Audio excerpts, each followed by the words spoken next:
Olá! Hoje a gente vai mergulhar numa das obras mais gigantescas da literatura mundial. Estou falando, claro, de Fausto, de Goethe. E olha, pensem num projeto de vida. O autor levou quase 60 anos para terminar de escrever. É uma história que vai fundo na ambição humana. E tudo mesmo, começa com uma pergunta bem fundamental.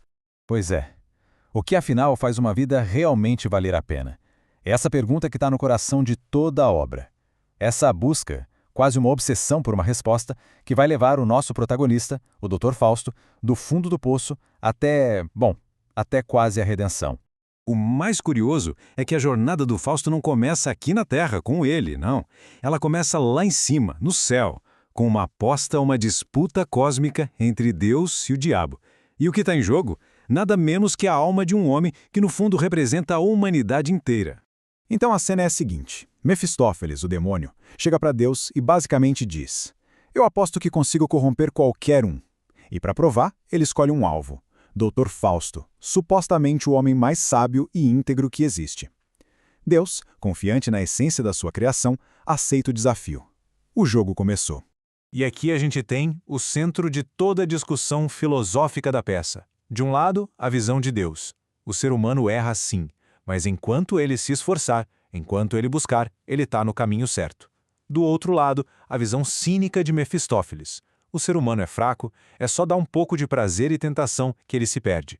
A história inteira é um grande teste para ver qual dessas duas visões vai vencer.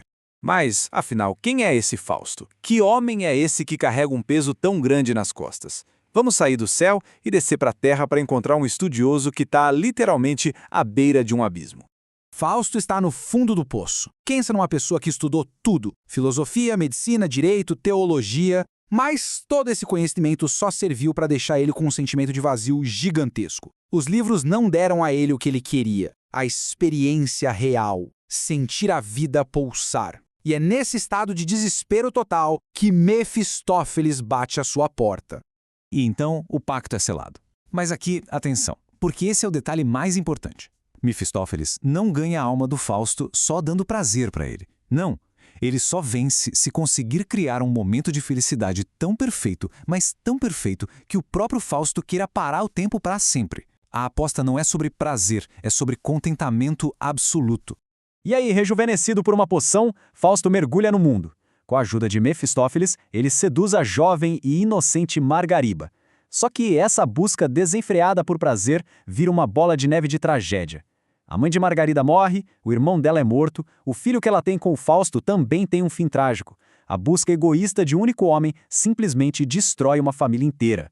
No clímax da primeira parte, Fausto tenta tirar Margarida da prisão, mas ela se recusa. No meio do seu arrependimento, ela se entrega a Deus e encontra a própria salvação. É um momento chave que já mostra pra gente que a redenção é possível, não por nunca errar, mas pela força da graça e do arrependimento sincero. Um tema que, aliás, vai voltar com tudo lá no final.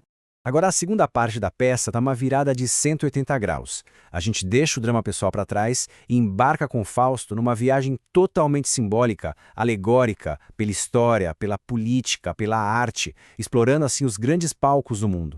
Nessa fase, a busca do Fausto fica muito maior. Primeiro, na corte de um imperador, ele e Mefistófeles inventam o papel moeda, criando uma riqueza fácil, mas que logo se mostra uma ilusão. Depois, ele viaja no tempo e encontra Helena de Troia, o símbolo da beleza perfeita, mas descobre que até a beleza ideal é passageira. Nenhuma dessas grandes experiências consegue satisfazê-lo de verdade.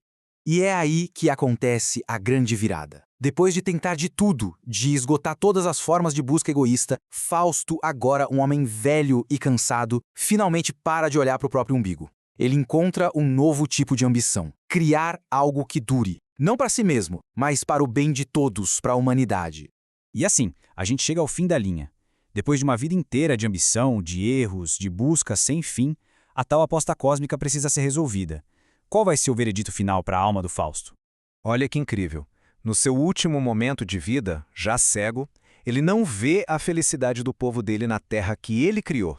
Ele imagina essa felicidade. É essa visão de um futuro que ele construiu para os outros que o faz dizer a frase do pacto. Mefistófeles já está pronto para comemorar, mas os anjos descem e levam a alma do Fausto. Ele é salvo. Mas por quê? A primeira razão tem um nome em alemão: Streben, basicamente esforço contínuo.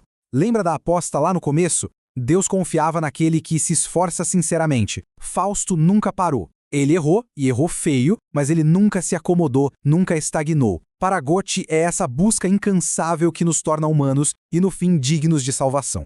Mas não é só o esforço. A segunda razão é o que Goethe chama de eterno feminino.